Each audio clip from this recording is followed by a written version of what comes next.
Так. Жақсы балалар, барлығымыз видеомызды қосып отырамыз, өйткені бізге фото керек жұмысымызға. Өйткені басынан аяғына дейін ертең видеоролик жасаймыз ғой. Сол кезде міндетті түрде бізге жаңағы видеода керек қалай дайындалғанымыз тағы басқа сол сияқты. Сондықтан өтініш барлығыңыз видеоларыңызды қосыңыздар. Бұл сабақ емес ешқайсыңызға. Сондықтан өтінем барлығыңыз видеоларыңыз қосып отырсаңыздар. Сонымен 29 желтоқсан күні жұма күні 6 мектепте дебат өткіземіз. Резолюцияның барлығын білесіздер. Ақпарат алдын ала резолюция берілді. Мақсатымыз біреуді ұту немесе ұтылу емес, мақсатымыз дебатты үйрену. Мен айтқанымдай, ол дебат ойнау арқылы тез үйренесің. Бір үйреніп, бір қалыпқа келіп алсақ, кейін бізге өзімізге жақсы болады. Сондықтан да барлық командалар заявкаларын берді. Енді жұма күні ойын болады. Назерке, грамота, кубок бәрі бар ғой, дайын ғой? Иә, бар дайын. Ұйымдастырушы ретінде 4 қыз ертерек келесіздер, 9-да, ал қалғандары 10-да келеді. Көрермен ретінде келем десеңіздер, келем дейтіндер болса, рұқсат. Бірақ кірген кезде міндетті түрде киімдеріңізді киім ілгішке шешіп, екінші аяқ киімдеріңізді киіп, барынша тазалықты, тыныштықты сақтасаңыздар. Өйткені ол күні оқушылар болмағанмен мектепте мұғалімдер жұмыс жасайды. Сондықтан ешкімге кедергі жасамауымыз керек. 4 кабинетті алып отырмыз. Енді әрі қарай кететін болсақ, қаңтар айында қалада дебат болады деген әңгіме бар. Ол енді нақты 100% айта алмаймын.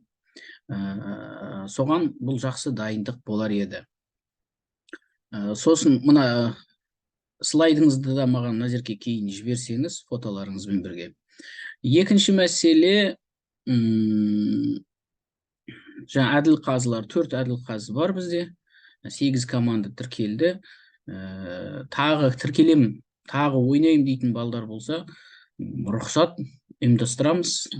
Бір оқушы қазіргі таңда 29 күн жол жүріп кетуі мүмкін, сондықтан бір команда болмайды деген ойдамыз. Сонымен 7 команда болып қалатын түрі бар. Егер ойнайым деген оқушылар болса, ол маңызды емес қай мектептен келсе хабарласса болады. Енді сөз кезегін қыздарға береміз. Қысқа нұсқа сұрақтарыңызды қойып алыңыздар. Ешкімге бұл жерде ұрыса алмаймыз, ешкімге ренжи алмаймыз. Өздеріңіз үшін дебатқа адам өз үшін қатысу керек. Ал Назерке. Рахмет. Тағы да қайырлы кеш құрметті дебат сүйер қауым. Демонстрацияң көрініп тұр ма? Иә, көрініп тұр. Иә, көрініп тұр. Рахмет. Енді бастайық. Қалалық турнирге дайындық семинары. Жалпылама айтқанда, турнир АПФ форматында ойнатылады, және АПФ форматының ең бастысының бірі ол уақыт регламенті. Уақыт регламенті үкімет лидері үшін, оппозиция лидері үшін, және де жалпы ойыншылар үшін осы презентацияда көрсетіліп тұр. Біз қысқа форматта ойнайтын боламыз, және де әрбір спикердің, әрбір ойыншының қазір функционалды міндетін, және де жалпы АПФ форматының басты идеяларын және басты ақпаратын беретін боламыз. Мен өзім бірінші спикер міндетін түсіндіретін боламын. Жалпылама айтқанда, бірінші спикер міндеті ол осы ойын барысындағы алаңды ашу болады. Алаңды ашып, жақсы кейсті құру. Ең алдымен бірінші спикердің сөзі неден басталады деген сұрақ туындауы мүмкін. Ең алдымен бірінші спикер өзінің сөзін таныстырудан бастайды.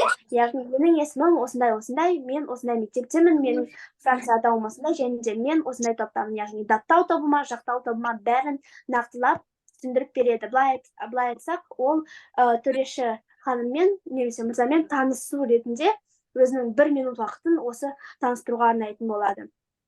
Келесі бірінші спикердің міндетінің бастысы ол философия, статистика мәліметтерін айтып кету. Себебі көбінесе турнирлерде философия және де статистика және де дефиниция, яғни тіл сөздер енгізілмесе, онда оларға минус балл саналады. және де болашақ анализде қарсылас тарап осы фактты айта алады. Және де философия статистика дефиниция енгізілгеннен кейін бірінші спикердің міндеті ол кәдімгідей аргумент енгізу. Аргумент енгізуді біз төрешілер былай қабылдайтын боламыз. Яғни мен осындай топтамын және менің бірінші аргументім осындай. Менің екінші аргументім осындай, менің үшінші аргументім осындай. Және де әрбір аргументті тезис ретінде қалдырмай, оны түсіндіру. Яғни, мәселен, менің бірінші аргументім кітап ол біздің байлығымыз, ал осы аргументті түсіндіру ретінде ол кәдімгідей тезис ретінде қалдырмай, оны түсіндіріп, бізге не себепті кітап ол біз үшін байлық екенін түсіндіріп береді.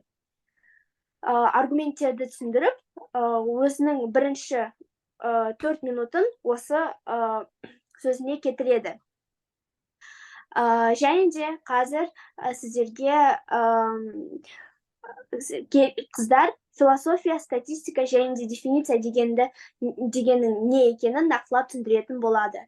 Сөз кезегі өзіңізде. Мүмкіндік болса, қысқаша айта беріңіздер, өте қысқаша айтыңыздар, өйткені бұл сабақ емес, көп ұстай алмаймыз балаларды. Қысқаша сөйлеңіздер. Армысыздар, құрметті дебат-сүйер қауым. Менің аты жөнім Дулат Альмира. Келер дебат сайысында, пікірсайыс турнирінде сәттілік тілеймін барлықтарыңызға.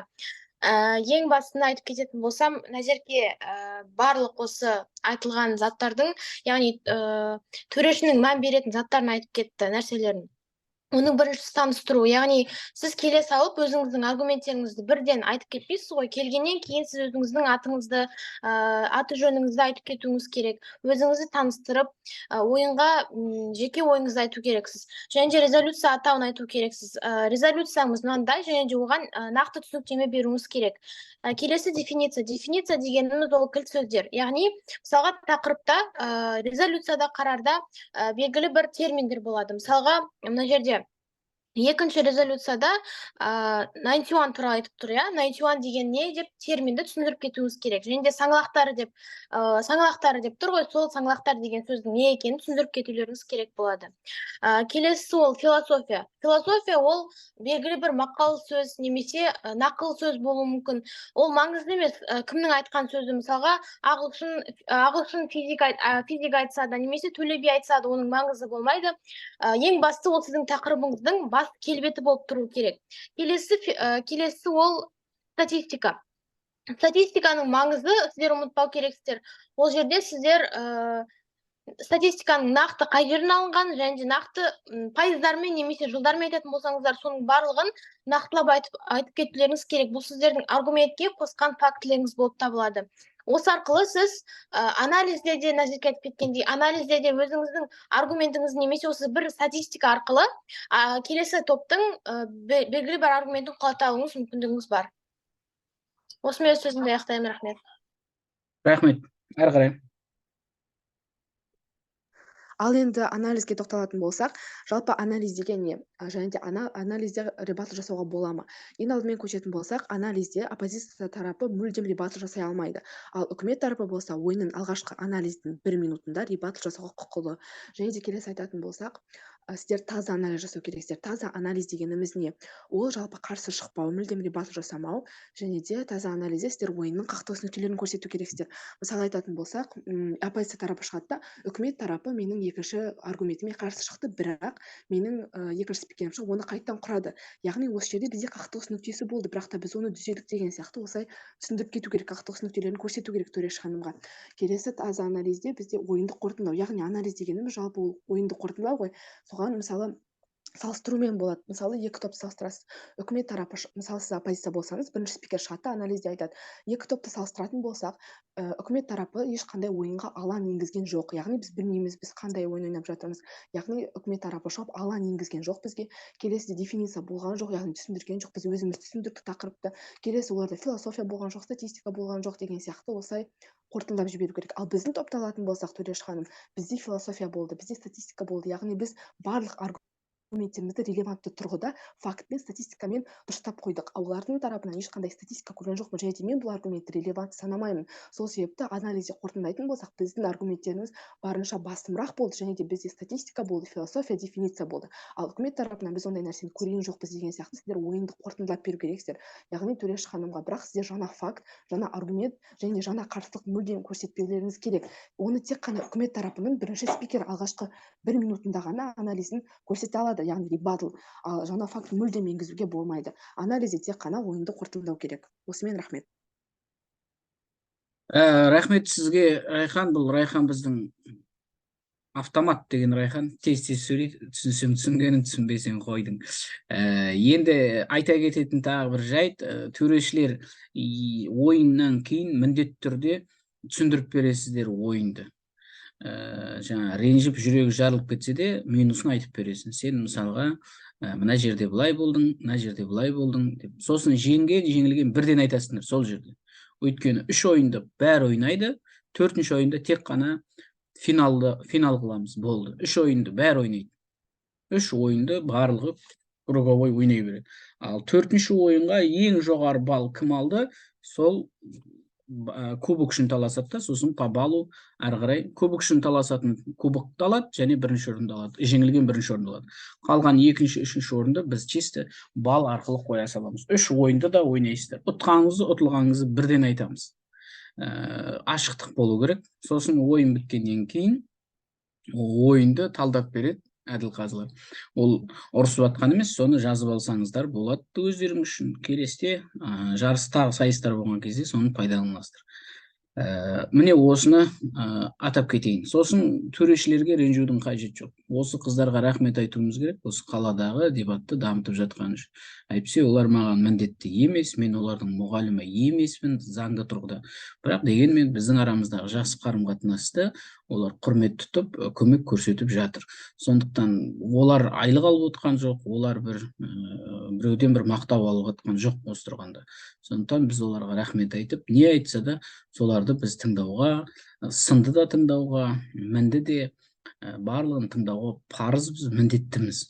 Өйткені басқа бізде мүмкіндік жоқ. Бірде-бір мектепте көріп тұрған жоқпын, бұндай жұмыстар жасалып жатқан жоқ. Сондықтан осы қыздар 11 бітіріп кеткенше пайдаланып қалуымыз керек, осы қыздардан үйреніп қалуымыз керек.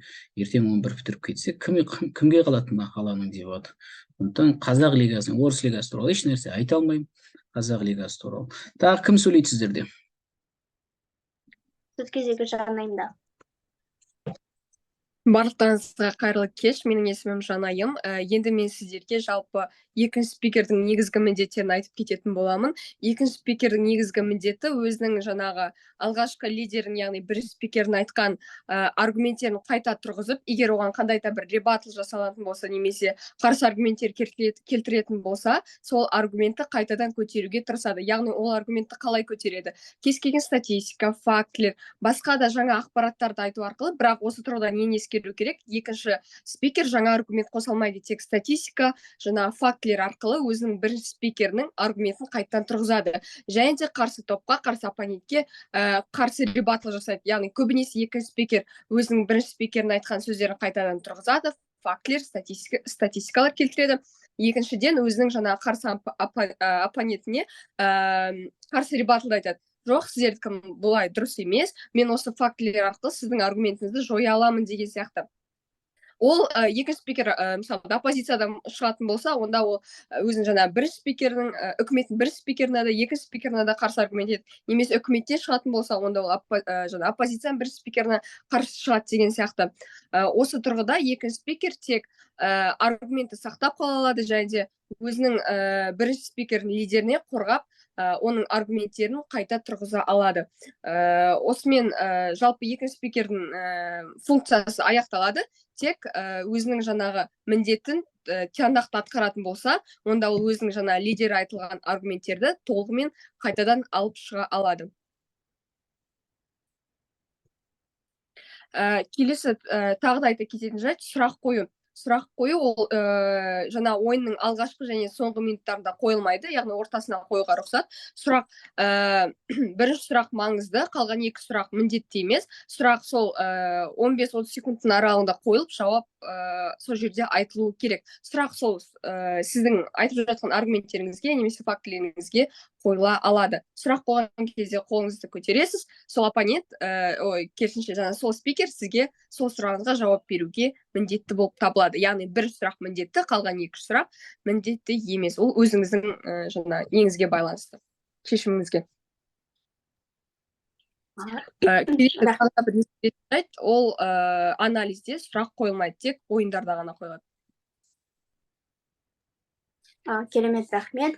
Жалпылама осы семинардың басты міндеті болып, сіздерге АПФ форматын және де қарарларды түсіндіру, және де болашақ турнирімізде, 29 болатын турнирімізде сұрақ туындамас үшін қарарларды түсіндіру болады. Енді осы кезекке келетін болсақ, қазір мен презентацияны ашатын боламын.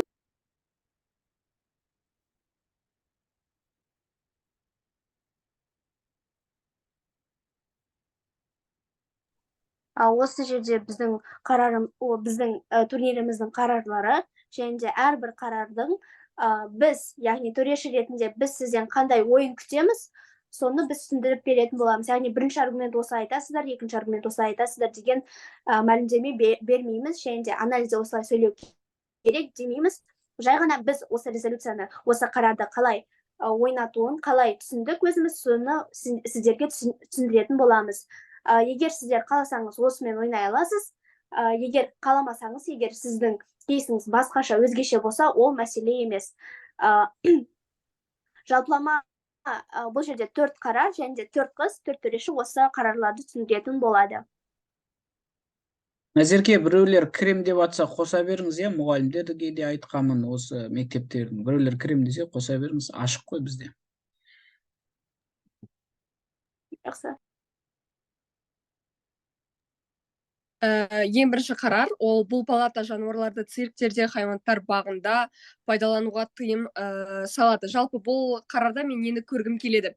Біріншіден, екі әлемді салыстыру. Яғни, қазіргі таңда кейбір мемлекеттер осыған уже тыйым салынған, ал кейбір мемлекеттер оған әлі жете алмай жатыр. Осы әлемде салыстырасыздар. Яғни, осы хайуанаттар бағында салыстырған әлемде қазір не болып жатыр? Не себептен осы хайуанаттар мен цирктарды жапқан екен, немесе қазір не себептен біздің мысалда мемлекет әлі осыған жете алмай жатыр, жеткен кезде не болады деген сияқты. Жалпы хайуанаттар бағында қалай жұмыс жасалынады, қалай ондай мысалда біз циркті сыртын ғана көреміз ғой, оның арғы жағында қандай қиындықтар жатыр деген сияқты толығымен ақпараттарды көрсету арқылы сол ақпараттарды оқи келе бір жақсы аргументтер құруға болады деп есептеймін. Және де анализда неге сіздің оппонентіңіз, яғни сіздің тарапыңыз осыны дұрыс деп есептейді.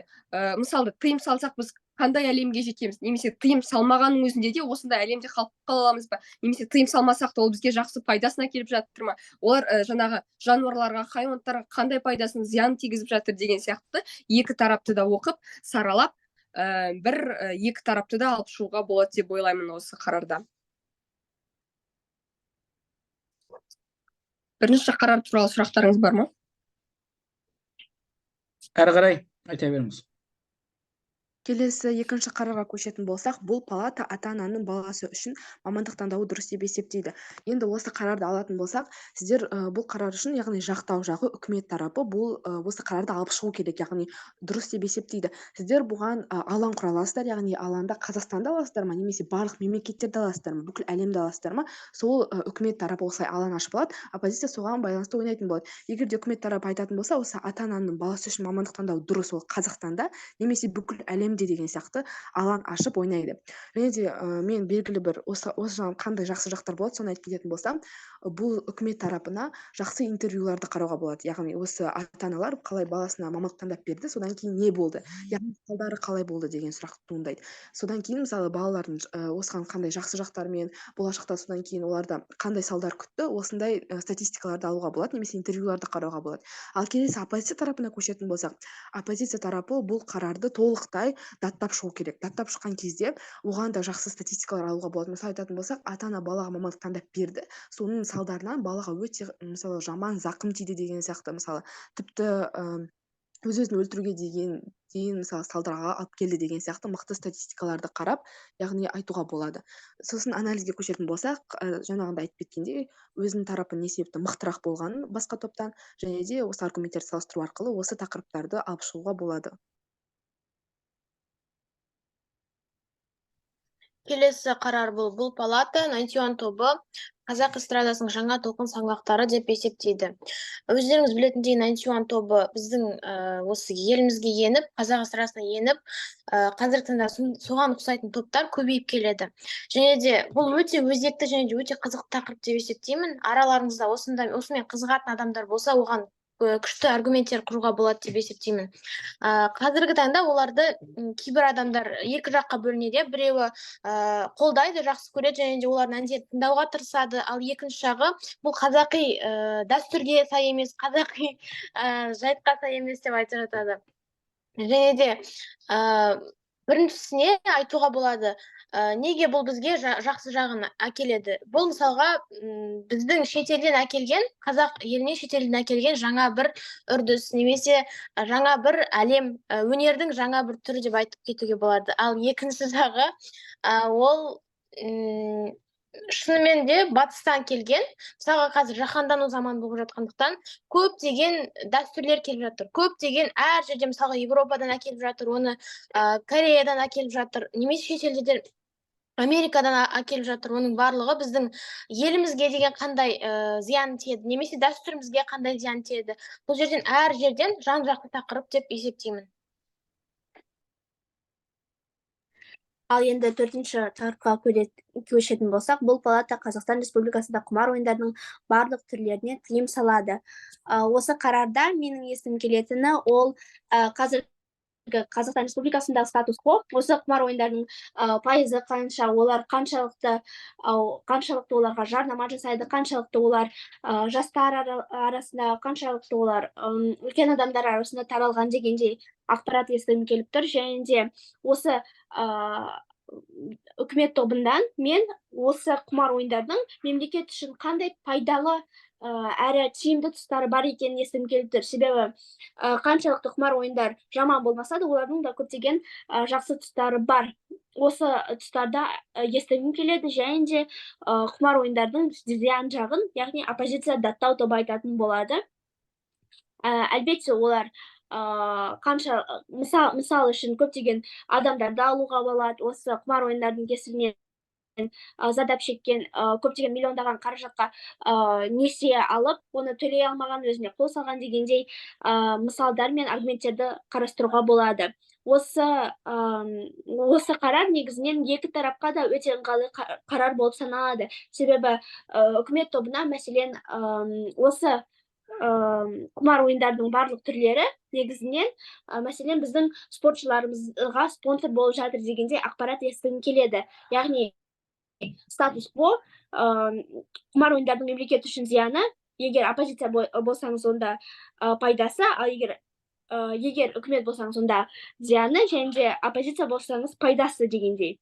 Және де мықты анализ күтетін боламыз. Жалпылама осы 4 қарарды түсіндіріп бере алдық деп ойлаймын. Және де егер осы жалпылама турнир бойынша егер түсінбейтін қарарларыңыз, немесе статус-кво дефиниция деген не екенін әрі қарай түсінбесеңіз, бізге дәл қазір сұрақ қоюыңызға болады, немесе топқа, немесе менің жеке менде жазуыңызға болады. 29-на дейін жақсы дайындықпен бізге керемет ойын көрсететініңізді мен сенемін, және де сіздерге сәттілік тілеймін. Жақсы, рахмет. Қалған 6 минут 30 секундты мен алайын, сонымен аяқтаймыз. Біріншіден 29-на дейін осы 4 қызға сұрақтарыңызды қоя берсеңіздер болады. Олар асықпай сіздерге голосовой немесе жазып сіздерге жібереді WhatsApp-пен. Екіншіден, дебат ойнаған бала, көбінесе қыз бала, ұл бала бәрібір. Дебат ойнаған баланың ойлау қабілеті, мировоззрениесі, жалпы философиясы кеңейеді. Өйткені тақырыптарды көрсеңіздер, бұл сіздердің құрдастарыңыз ойлай алмайтын, бұл бос тақырыптарда, түсіне алмайтын тақырыптарда ойнау, оны зерттеу, ол кез келген оқушының қолынан келмейді. Сондықтан дебат ойнаған бала ол болашақ өмірде, то есть сіздер 18-ге толғаннан кейін университетке барған кезде, жаңа жұмысқа тұрған кезде сіздер басқаларға қарағанда ерекше көрініп тұрасыздар. Мен оған 100% кепілдік беремін, өйткені мен бірінші жыл емес дебаттерларды дайындап жатқаным, бірінші жыл жұмыс істеп жатқан жоқ. Спокойно, ең бірінші простой пример, ол өз құқығын қорғайды. Олар өзіне адвокат, юрист жалдамайды, просто өздерінің құқықтарын бір кез келген өмірде болған бір ыңғайсыз сәттерде олар өздерін қорғайтын адам болады дебатқа қатысқанда. Әрі қарай енді мына резолюцияларға, қарарларға тоқтап кететін болсақ, бұл палата жануарлар мен цирктерде хайуанаттар бағаны пайдалануға тыйым салады дейді. Енді қарсылас жағын айтатын болсақ, тыйым салу мүмкін емес. Өйткені осының арқасында миллиондап пайда тауып жатқан адамдар бар, миллиондап мемлекетке налог та түсіп жатыр. Мемлекетке налог түсіп жатқанын ұмытпаңыздар. Африканың елдеріне бар, кедей елдеріне барып, анау жануарларды атпаңдар деп айтып көрші, өзіңді атып тастайды. Өйткені ол жерлерде не бар? Соның арқасында ақша тауып отқандар бар, целый миллиондаған, миллиардтаған адамдар. Оны дәлел керек, факттармен. Екінші, ата-ана үшін мамандық таңдау дұрыс деп есептейді. Дұрыс емес. Ертең ол адамның болашақ өмірде отбасы құрған кезде, өмірінде бір қиындықтар болған кезде ата-анасын кінәлайды деп отырады. Вот, сен айттың маған мұғалім бол деп, мен мұғалімдікті ұнатпаймын, или сен айттың ұшқыш бол деп. Вот, енді әрбір мамандықтың өзінің жақсы жаман жақтары бар ғой. Сондықтан ойлаймын, менің ойымша адам өзі таңдау керек деп. Адамның ең бір өмірде жаңылмайтын нәрсенің бірі ол мамандық таңдау ғой. Мамандықты ата-ана таңдамау керек деп ойлаймын. Бірақ ата-ана 7-ші, 8-ші, 9-ші класында баламен жақсы психолог жұмыс істеп, ол баланың қай салаға қарай икемі бар екен. Дарынды бала дейді ғой, мен бір мақала жазып, дарынды бала болмайды. Математикадан да, тілден де дарынды болу мүмкін емес адам. Ол вообще вселенной әлемде жоқ. Адам бір сала бойынша мықты болуы мүмкін. Барлық сала бойынша мықты болу миллиардтың, миллионның бірі ғана. Сондықтан адамға мамандықты таңдап беру ата-анасы менің ойымша дұрыс емес деп ойлаймын. Әрине, әркімнің өзінің семьясында, философиясында қоршаған ортасы бар. Біреуінің студент ағасы бар, умный, біреуінің тәтесі бар, бір нәрсені қатты білетін, речь толкать ететін. Әркімнің үйінде әртүрлі. Бірақ мен енді тек жай қосымша айтып жатырмын да, дәлел келтіру керек мысалы.